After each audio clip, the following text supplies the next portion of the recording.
Justin, you've been in this position before, obviously fighting for an undisputed title, but can you even compare the circumstances? I mean, not traveling halfway around the world, you know, fighting here in Arizona versus that. I mean, I got to imagine fight week itself feels a hell of a lot different. Yeah, way different. I've seen the sun like 5 times now. I didn't see the sun for like 12 days in Abu Dhabi, other than when we went to the press conference. Circumstances are 1,000% different, and I am blessed to be able to have that. I wonder too if the opponent is different in certain ways. Like Khabib had these like mythical qualities about him in his career, and whereas not that Charles isn't just as dangerous, if not more, but doesn't have that about him. Does that change the mindset as well? Yeah, I think so. They're definitely not the same athlete, and Charles certainly is not more dangerous than Khabib.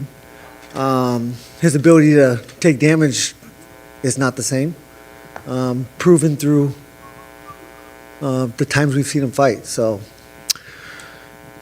you know, all my criticism of Charles is from a kid that we were talking about, that we all watched grow, and now we're talking about a man with confidence. It's a different person, but ultimately, the same Charles is still there. Same Charles that fought Cub Swanson, same Charles that fought Donald Cerrone, same Charles that fought RDA, Pettis. Choices were made in that by him, and the choice to quit was made. And I'm going to give him that choice on Saturday night. I guarantee that. And speaking about yourself, I mean, as you said, the circumstances vastly different, opponent vastly different. But anything that you took out of that first time that you said, man, I screwed this up, I should have approached it differently, you know, lessons learned? Yeah, I mean, a tactic was going to be to evade. And that was the first and only time I've ever had that mindset. And, you know, it won't happen on Saturday. If he marches through me, then good for him, but I won't be moving backwards.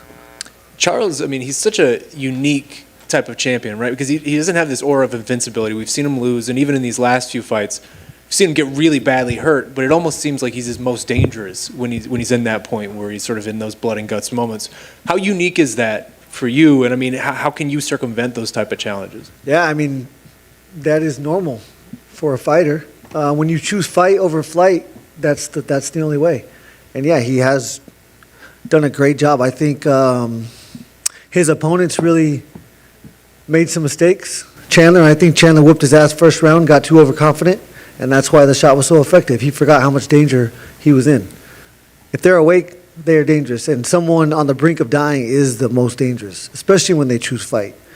And so you can never take your foot off the gas, and you can never take, you can never be overconfident in that arena, because anything, anytime, that's why I'm such a fan of the sport. One shot.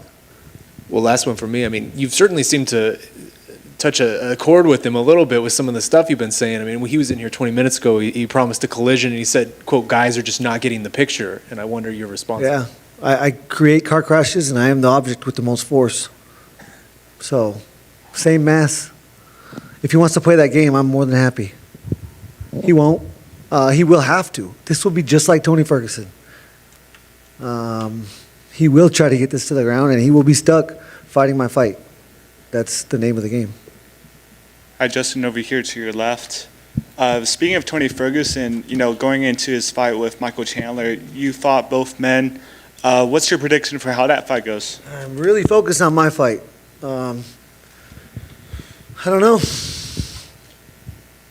Tony is a conundrum, and if you fight him a certain way, he's beatable. If you don't, then if you fight his fight, again, Pettis, RDA, those guys were probably better, but they fought a dirty fight, and you don't want to fight a dirty fight with Tony Ferguson. Mm-hmm. And being so close to home, how are you going to celebrate this win? And, after years of being away or having not fought in Arizona? I don't even know if I'll be alive on May 8th. I really hope so, because it's Mother's Day, and if I am, I'll be with my mom. I know you said a couple of years ago you only have X amount of wars left in you. I assume the Michael Chandler fight kind of ticked that down by one. How was that a war? That was boring. First round. That shit was. He hit me 4 times in the first round, once in the second because the ref let him, and after that, nothing. Do you think people maybe overplay that fight? Oh, it was almost. I mean, it was fight of the year. It was awesome, but internally in there felt slow and a little bit boring, to be honest with you, because in my mind I had to win. First time I've ever had to win and not finish somebody. I didn't like it, but it's the reason why I'm talking to you right now. And lastly, I'm just curious about the exchanges with Nate Diaz on social media over the past few days. Yeah, I just, what do you say? That motherfucker's lost over 15 times. Like, come on. So for him to be criticizing me for one loss, I found it funny. And I think he's jealous because he's done. He'll never be here. He'll never be fighting for a world championship. And he'll never achieve a world championship. In the history books, I'm already a world champion. You know, and I don't like it and I don't accept it. I need to make it right on Saturday, but I'll be in the Hall of Fame. He should be too. But just because, you know, the fans love him. Was there ever talks of you and Nate fighting? Of course not. I know he's, I heard he turned down Khabib about 20 times. So for him to shit on me for losing to Khabib, I find that hilarious. On Saturday you said... But if he's fighting Khamzat next, then I got to give him some credit. You don't see that fight going his way? I don't know. Of course not. But you know, again, I'm a fan of the sport because anything can happen at any time. But he doesn't. What's he gonna? He's not gonna out wrestle him. He doesn't even have the power to shut. I mean, to shut someone's light out on accident. You know, so no chance. He is a 0% chance. 1% chance. Hey, Justin over here. You mentioned that Charles will be trying to get this fight to the ground, and while you've exhibited great takedown defense in your pro MMA career, your wrestling career, his grappling is a bit unconventional. He typically tries to secure takedowns against the cage rather than shooting for double legs in the middle of the octagon. So how do you see your different grappling styles matching up, and will you look to control the center of the octagon? Yeah, I mean, the double leg he hit on Chandler was impressive. If that didn't happen, I would say he's got trips and, you know, he falls into position well. So, yeah, obviously I can't be on the cage, ever. No, absolutely. I gave up trying to be perfect long ago. You know, when I got into this sport, I watched BJ Penn and Matt Hughes and George St. Pierre and Anderson Silva, all these guys that we looked up to in mixed martial arts, and they all had losses on their record, but at the time they were so dominant that they hardly ever lost. So in my mind, I said, okay, well, I'm not going to lose. There's no reason for me to lose. I'm going to be that good. Then you go through a couple losses, you grow through failure, you grow through struggle, and you realize, hey, it's all part of the process. You know, me coming in and you look at my record thus far, 1-2 in the UFC, fighting the toughest guys on the planet at 155 pounds. Every single one of these guys and gals on the roster on any given night could lose to anybody on the roster, especially in the top 10 when you're fighting the toughest guys or gals in the world. So it's the cards have fallen how they were. I'm not too upset about a debut of the year starting 2021 and then a fight of the year capping it off at the end. Two awards that I hold dear to my heart, and go out there, get my hand raised on Saturday night, and there's even more big fights coming up in the future. Absolutely. Tony Ferguson is a big fight. You know, he had the famous Dana White privilege line. We all got a big kick out of it. Everybody laughed. And then we brought it up to him today, and he doesn't find it so funny anymore. It seems like he's got a little chip on his shoulder, maybe a little anger towards the organization, I think, but maybe a little bit towards you as well. What do you make of that? I'm sorry, Tony, but that Dana White privilege line might be the funniest thing that has ever been said on a microphone in the context of mixed martial arts. He's right. I am his boss's favorite fighter. I am Dana's favorite fighter. Dana White privilege is not on the line here. I've already got it. And no, man, it's all fun. You know, I saw him after the press conference. It's all respect. He's going to go out there and try to take my head off, and I'm going to do the exact same thing. But when it comes to animosity, I got no animosity towards him. He's all business. Is it true? Is it blunder? Is it just words? Is it lip service? We don't know. All I know is he's going to run into a buzzsaw on Saturday night, and my Dana White privilege is not going to make a difference no matter what. Mike, I wonder, I mean, pretty much the entire 6 years that Tony Ferguson was looked at as either the number 2 or number 3 lightweight in the world, you were over in Bellator, you were winning titles, you were doing a lot of stuff over there. Was this a fight that you ever daydreamed about in your spare time or thought about or even just used this guy as a barometer for your own performances while you were over there? Yeah, I made the decision that I was going to test free agency and hopefully most likely end up in the UFC right when the pandemic hit. And 2 months straight, I trained in my garage every single day with UFC Fight Pass on, watching every single lightweight, every single minute of every single one of their fights in the UFC. And Tony Ferguson was at the top of the division, at that time when he was kind of going through right off the end of that 12-fight win streak. Still a guy who was looked at as one of the top lightweights in the world, and a lot of people's eyes could have beat Khabib. Tony Ferguson was the first name on our list that we wanted to fight when we came over to the UFC. He turned down the fight and then offered to fight me like a month after Fight Island. I just wasn't ready. I'm away from my family. I needed to go spend time with them, date my wife, and serve my child. And now here we are a year and a half later, and it happens. Tony Ferguson has been the guy I've wanted to fight since the very beginning. Now we get to do it on Saturday night. Yeah, and I think we're all looking forward to it. I mean, you're always extraordinarily open and honest with us and the media and the fans. And so I'm just curious for your honest assessment. I mean, where do you think Tony is at this point in his career?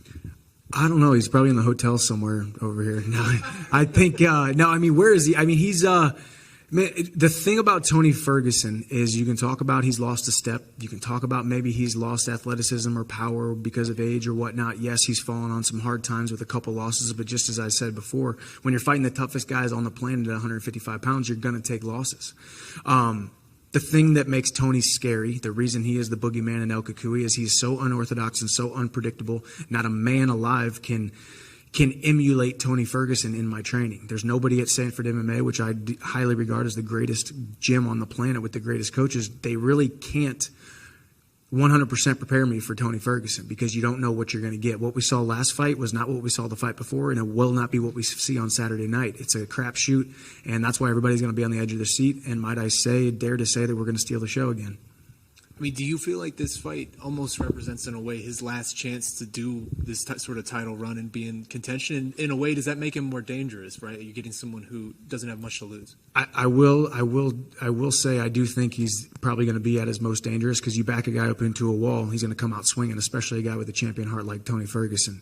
I don't think this is an end-all, be-all, fail in its final type of scenario. I don't think we're talking about retirement for him after I beat him. I don't think we're talking, this is his last fight. I think Tony Ferguson, and in the sport of mixed martial arts, when you got a big of a name as a fan-friendly and a fan favorite as Tony Ferguson is, and has the following that he has, he's still a large piece of this promotion at the lightweight division. He's a guy who puts butts in seats and a guy that people want to watch fight. So he's got a career as long as he wants to have it. He will lose on Saturday night, in my opinion, but we'll see what happens after that for him. Michael? Justin was in here a minute ago and he said that his fight with you wasn't a war. Are you kind of surprised that he describes it like that? Yeah, listen, I like Justin Gaethje, but I gotta call him out on some of the things that he said. Number one, he said it was boring. Number two, he said it wasn't a close fight. And number three, he said it was the first time that he fought somebody to win instead of fought somebody to hurt him. Now that to me is very telling. It's very indicative of a guy who met his match, a guy who stood across the cage from somebody who he was afraid for the first time in his life a little bit to engage with because he knew he met a guy as crazy as he was. All of those things are very telling to me that he wasn't where he wanted to be mentally because I put him in a place where he didn't want to be mentally. I love you, Justin. I respect the heck out of you as a competitor. I want to share the octagon with you for the title by the end of the year after this fight, if you win. But it was definitely a lot closer than he thinks it was. What's your favorite motivational quote? Favorite motivational quote is Steve Prefontaine: to give anything less than your best is to sacrifice the gifts. Hey, Michael, over here, to your left. Yeah. Where's your microphone? Oh, right there. Okay, I was going to say. I was okay. Michael, right here. Looking at your Justin Gaethje fight, in the countdown, it said you kind of like fell into it, like the crowd was kind of erupting, and you got into that war. Against Tony Ferguson, it doesn't seem like it matters who he fights. They're going to get booed regardless because Tony Ferguson is such a fan favorite. Have you had to do anything in camp to prepare or just get your mind so you don't fall into that trap of the fans around you? No, I haven't, but I will say that. I mean, I remember how big of a support he had in May when I fought Oliveira for the title. The dude's got a following, and his following travels. So I expect there to be and it's the fact that it's Arizona. Obviously, there's going to be a Mexican heritage Cinco de Mayo too. Cinco de Mayo, so. Turns out I'm going into enemy territory. I didn't even realize that till just now. Thanks for bringing it up.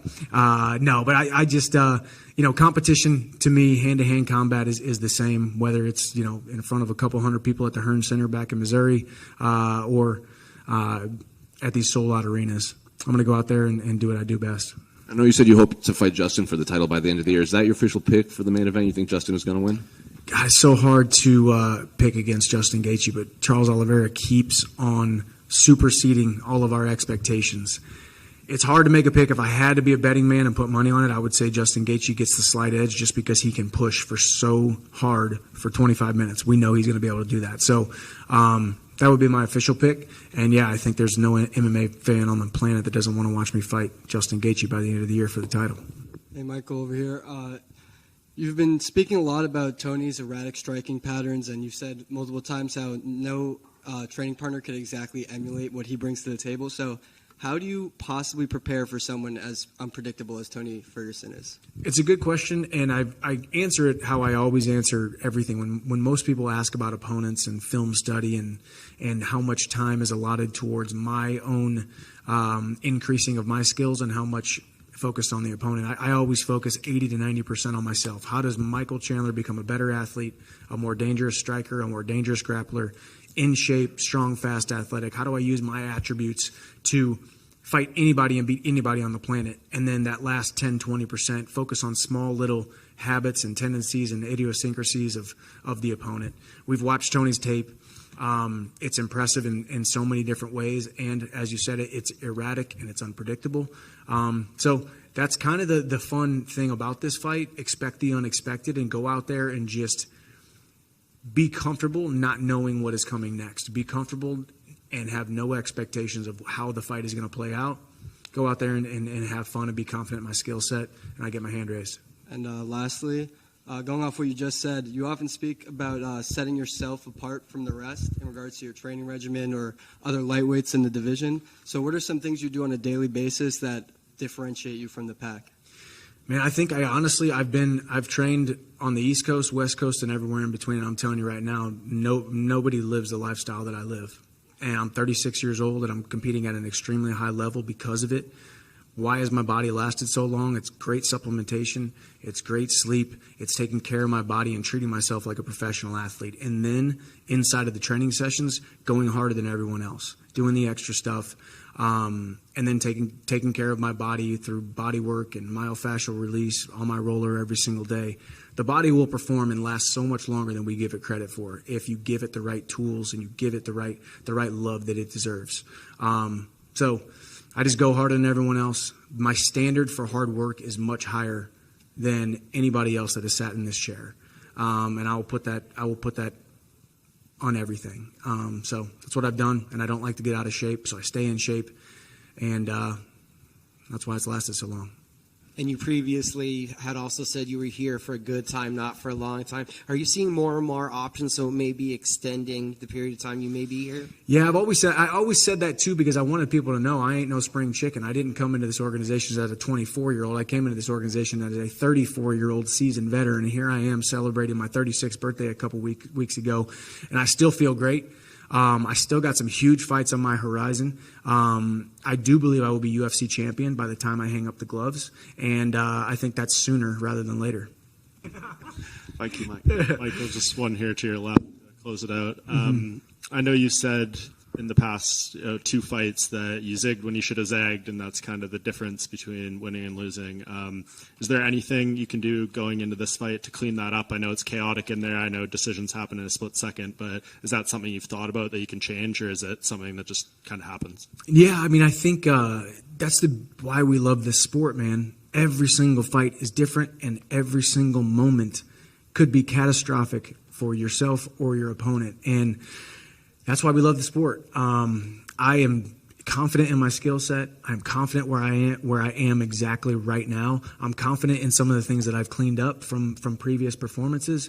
I'm confident where my head is at and where my heart is at and where I'm at physically. So not a lot I can do besides just be me. The good thing is I know I have the no-quit gene in me. I have the warrior gene inside of me. We all saw it last fight. We've seen it in numerous fights.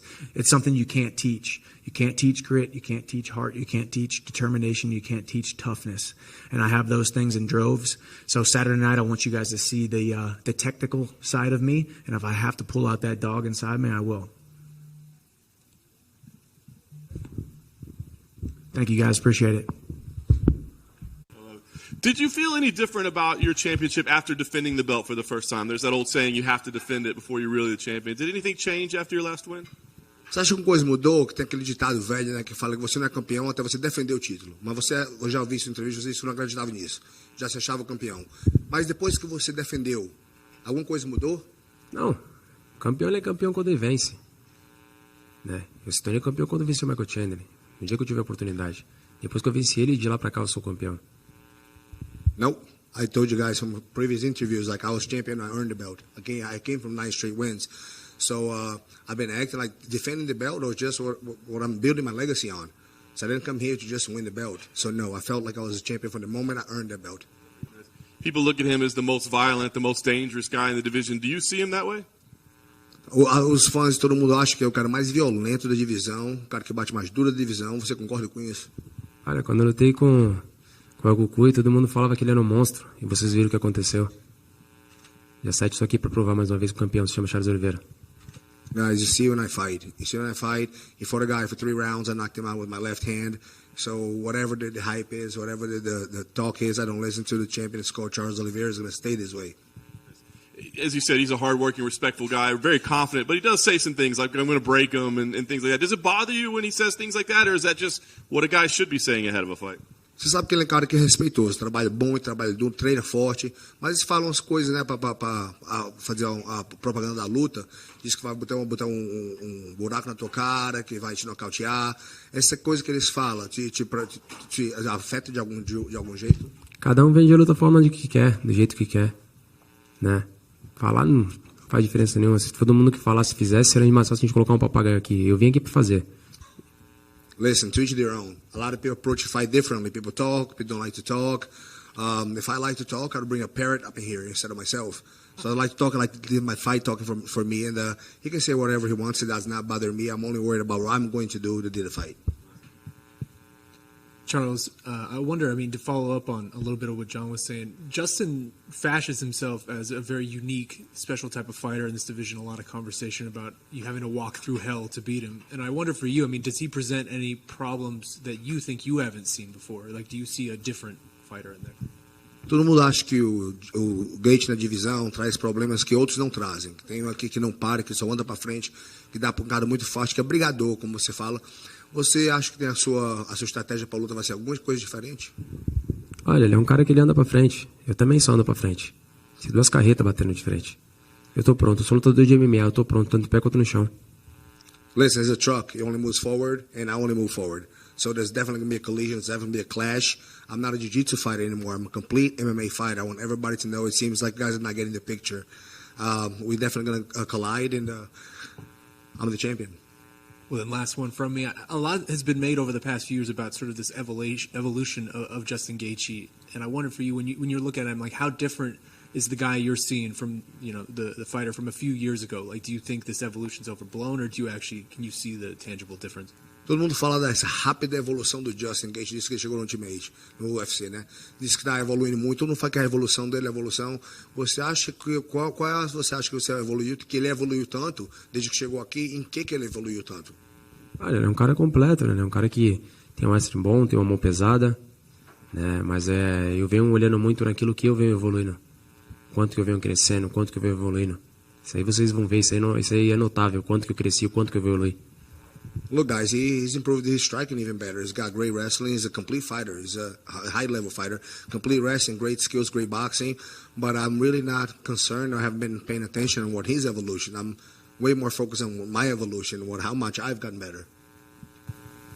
Hi, Charles, over here. Having fought both Tony Ferguson and Michael Chandler, what's your prediction for how that fight goes? Como você já lutou com os ambos, né? Com o Tony Ferguson e com o Michael Chandler, qual é a sua predição para a luta? Cara, são 2 grandes lutadores, né? O Tony é um cara que é difícil de lutar, é um cara que trabalha muito bem na longa, trabalha muito bem os cotovelos, tem um jiu-jitsu muito bom.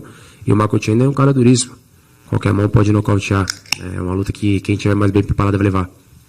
I believe it's going to be a clash of war. Like Tony's got great striking, great elbows, very diverse striker. Chandler's a powerhouse, comes forward with punches and got great conditioning. I really believe it's going to come down to who comes more prepared and who fights better the day of the fight. Just want to ask quickly, a follow up on something we were just talking about in terms of when the fight gets, grimy, bloody. You really seem to do much better than a lot of your opponents. And I wonder, when did that switch flip for you? Like, when do you feel like that kind of turned on in your head of this is my type of moments I can thrive when it comes to your career? Acho que ele está perguntando o que mudou na sua cabeça, porque essas últimas lutas agora você está sendo knockdown e se levanta e mostra muito coração, muito desejo. Perguntou o que mudou, o que foi o tique na tua cabeça que mudou para sempre voltar da diversão, da diversidade e subir por cima e ganhar a luta depois de ser knockdown, depois de levar pancada, depois de estar sangrando, tu levanta e tu ganha a luta. Quando é que mudou a tua cabeça? Quando é que flip de switch? Cara, acho que a chave mudou quando minha filha nasceu, né? Minha filha nasceu, eu queria ser alguém, eu queria dar algo melhor para ela, né? Eu queria poder dar aquilo que meus pais não puderam dar para mim, né? E aí as coisas vêm acontecendo, o espírito, você querer, você cair no chão, levantar, você mostrar que você é o campeão, você mostrar que você veio de verdade, você ter fé que Deus vai te mostrar o caminho da vitória, esse é o caminho. Everything changed for me the day my daughter was born. When she came in, I think it changed me all around. It made me a better man. I don't know what quit is. I don't stop. If I get knocked down 8 times, I get back 9. So that's when everything changed for me for the better. I have my head straight. It was really, really because of my daughter. Just one for you here, Charles. Kind of on that tip, Dustin Poirier made good on his donation to kind of help your community out. Can you just say what that means to you to have that come through ahead of this fight? Tu viu que Dustin, né, fez a doação para a sua caridade. O que você acha, né, que ele fez uma coisa tão bacana assim para você? Pô, com certeza. Né, isso mostra o quanto o homem ele é, falar isso em cima do octógono depois de ter vindo de derrota de um sonho, que é se tornar campeão e perder, e o cara prometer e cumprir. Então só tenho gratidão, isso aí vai ajudar muitas crianças da nossa comunidade. It shows to everyone in the world who the man that Poirier is. To offer to make a donation for my cause after losing a title fight to me, it's got to have a person with true character and a real man. So I really appreciate it. I'm very grateful for the donation. It's going to help a lot of kids in my community. Tony, I guess talk about it, man. I mean, a year off, now you're back. It's time for the fight again. Give us just the emotions. What's going through your head right now? This is awesome. I'm just glad to be here. Glad to see you guys, non-pandemic, and just hopefully we can enjoy this weekend really good. Very nice. Obviously, you're constantly training, during the time away. It's not like it was just you were on the sidelines. But I guess, was there a primary focus, a primary goal, like during that year? Just get back and acclimated to what I really have to do, and that's winning. I can't really bullshit too much. Went back to my old school roots. Said it before, but really kept it on this time. So it was really cool, man. Structured everything out. So has this been like a mindset adjustment more than anything in terms of, the way you enter the cage on Saturday? I had to stop thinking all about the bad shit. Just kind of just focus on what's really important, which is just having fun. If I'm not having fun, I'm not going to go out there and have a good time, which is, obviously you guys saw that. And I've been in enough positions, bad positions, where I thought that Khabib would actually take a fight. And the pussy's still scared. You've always fought anybody, of course, but is it a little more exciting to fight the guy with Dana White privilege, right? I mean, you nailed it with him. I don't think that shit's very funny. No? You do, maybe. I thought that the moniker was good. I thought it was pretty enjoyable. I don't think it's very funny. So, I mean, everybody's looking at it and they're smiling, they're laughing at it, but nobody's saying shit. So, I'm the kid that's up here with Dana Brown privilege, I guess, or whatever the fuck you want to call it.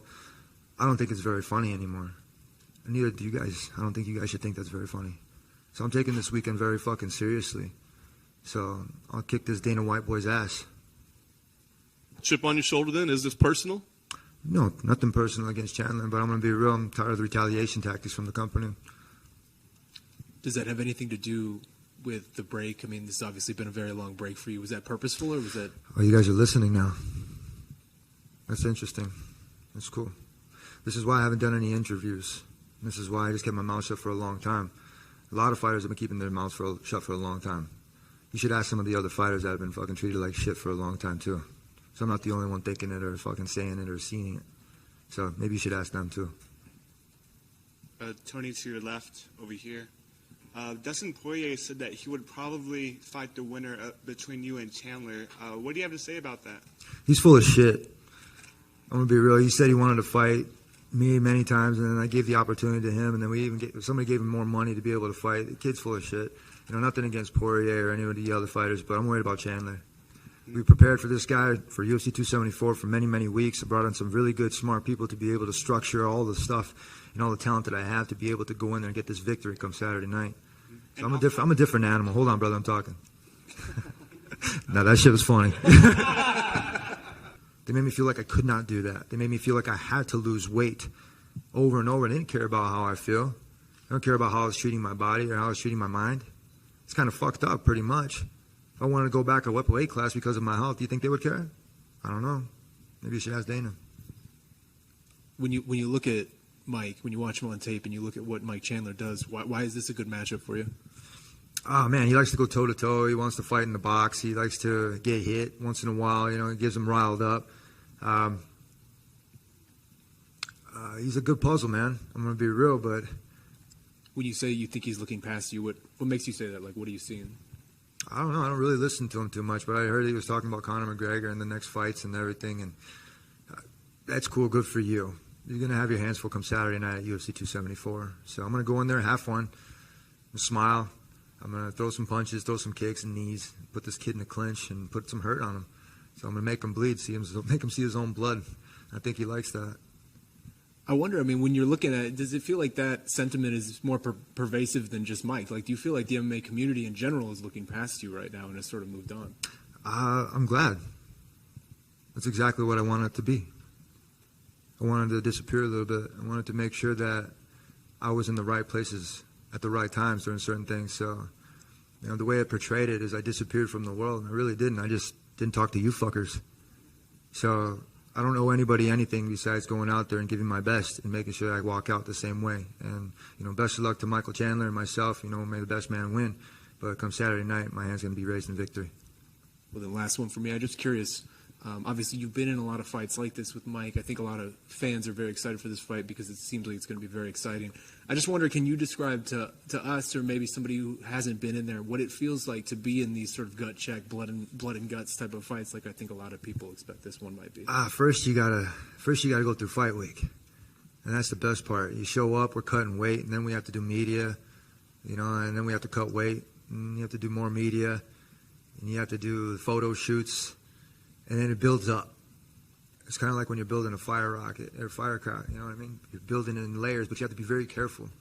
And when you're doing that, when you're being really careful with it, there comes a time for celebration when you're able to light it and then making sure that it goes out right. So when you're doing stuff like that, you know, I don't really deal with fire techniques and stuff. You know, I have friends that do that. But it's dangerous. So if you're not being careful during fight week, you're not going to go out there and you're not going to have a good product on Saturday night. So come Saturday night, everything's going to go well, man. There's a lot of things going on in the world. So if we can bring a little bit of entertainment and a little bit of smiles to everything that's going on in the world, that's pretty cool, man. So if people like bloodshed, which is cool, but as long as nobody's fucking having, you know, too much of it, I guess that's a good thing. You know what I mean? But like I said, come Saturday night, everybody's fortunate that you have warriors going out there and doing their job. I think we're underpaid, personally. I'm going to be real. I'm not going to say it too much.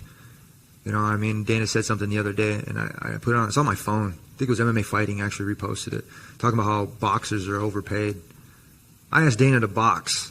He said, "Fuck no." I'm like, "Why?" I wanted to go play. You know, I want to go play baseball. I want to go do other pro sports. I'm an athlete. I grew up playing different different sports at a very high level. We're in a state championship football ring right here. We were 27-1.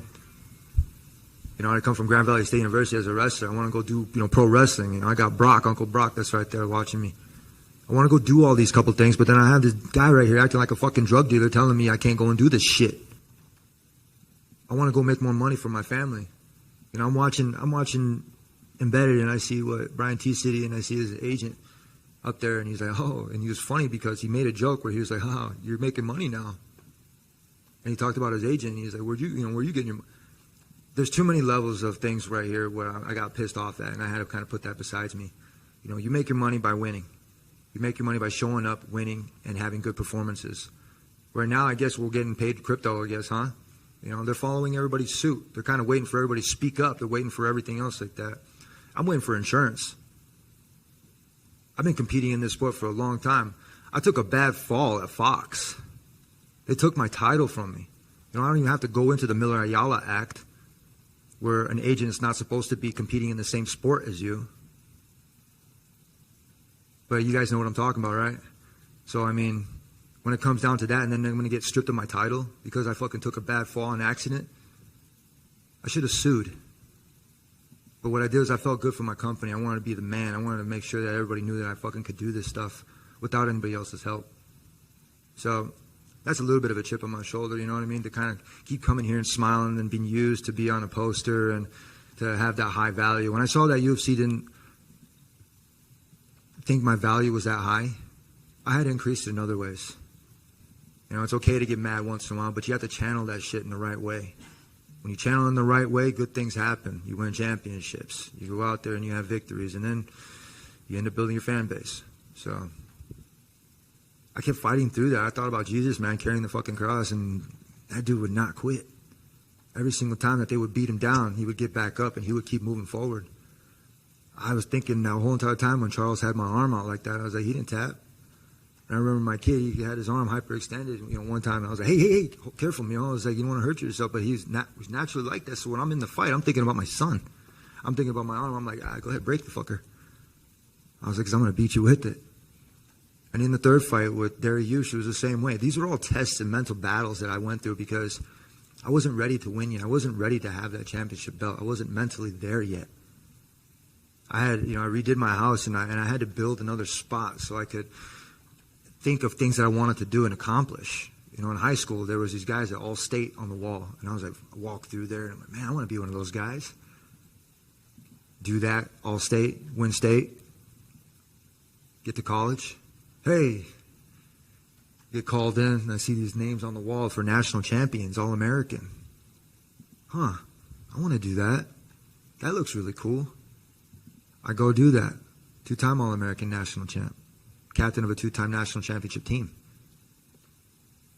And I was like, okay, what's the next step? Go to the UFC. They built a performance institute. They built that. They saw that we needed something like that, which is great. Then they put the things up on the wall and said Hall of Fame. I said I wanted to do that. What did I do? Still not in the Hall of Fame yet, but I'm meriting my credentials, right? I think I'm pretty much in there. So I had to kind of think again. And I was like, I got a belt, an intern belt. And then they wanted me for a fight for another intern belt. I was like, well, I already have one of those. It's kind of selfish for me to not just, have one. I don't want 2 intern belts. I have one. But it's a championship belt because through the stuff it should have went. I don't have to go back on the Miller Ayala Act, but, I will. And then I had to think about it again. I saw the new belt, and I was like, I got treated like shit for a long time. Kind of don't really want it. It was like a Cracker Jacks prize. Kind of like, well, looks kind of fake to me. It wasn't the classy kind of shit. But then I had to readjust my thinking. I had to build something so that way I had space on my shelf to be able to put something new. I'm not sure, you know what I mean? They wanted to extend my contract after this one. They sent me like an extension on my contract, and they signed it. And they didn't even know that they sent it to me. I was kind of like, why are you guys making me feel like shit? I was like, I've always been for the company. You know what I mean? I've always done everything. Let me go back to when I was injured. I took the Oliveira fight short notice. I did that because I was like, you know what? They need somebody. I was like, it's kind of cool. The kid's got a lot of talent. I was like, he deserves a shot. I was like, fuck it. I'm going to go out there. I'm going to do what I got to do. We practiced zero jiu-jitsu. Zero jiu-jitsu. But when Joe Rogan was talking, it looked like I didn't know what the fuck I was doing, yet I was more active on the bottom than Dustin Poirier, and I didn't hear one fucking word talk about how bad his jiu-jitsu was. So, we're going back and having a fun part about that. Like I said, I'm always going to be here for the company, but will they be here for me? Tony over here. When I got injured, when I got injured, I didn't get a flight home. I got treated the same way. Chris Weidman, he got a personal flight back. I couldn't fucking walk. I couldn't do the same shit. So I'm not sure what the corporate is, you know what I mean, talking about that. But there's some questions to be raised on how they treat their athletes, that's for sure. Tony, you said they had reached out to re-up your deal. Are you nearing the end of your deal? Like, is this the last fight? No, I got a bunch, man. I'm going to be real. I'm willing to be able to fight it out, to go out there and not be held under. Like I said, like I'm going to be real. Like the promoters here, they act like drug dealers sometimes. You know what I mean? They just throw down a couple bucks here and there, and you're like, come here, kid, come here, kid, come here, kid. Here, take this, take this, take this, take this. And if you don't have the will to say no to that stupid shit, you're going to get fucked. I've seen like Terrence McKinney is the same fucking way, and a couple other people, you know what I mean? Like, and even for me to go out there, and then I had to say no a couple times. I had to fucking ignore Dana's call once during the pandemic. I'm chilling, man. I'm skateboarding. Just one from me. Sorry, Tony. Can I just quickly go? Writing a book up here. Just want to ask, having fought Charles Oliveira and Justin Gaethje within the last couple of years, I was wanting to get your prediction on that fight and how you see it going. The boys are going to bring it. I think they've gotten better each time, which is cool. They got a great coaching staff, which is excellent. I can't talk about theirs too much because I have a great coaching staff as well. You have to bring in the right people at the right time to be able to do the right things. And sometimes the chemistry doesn't work. Sometimes it does. Over at their camp with Trevor Whitman, they have very good chemistry. They got a solid team.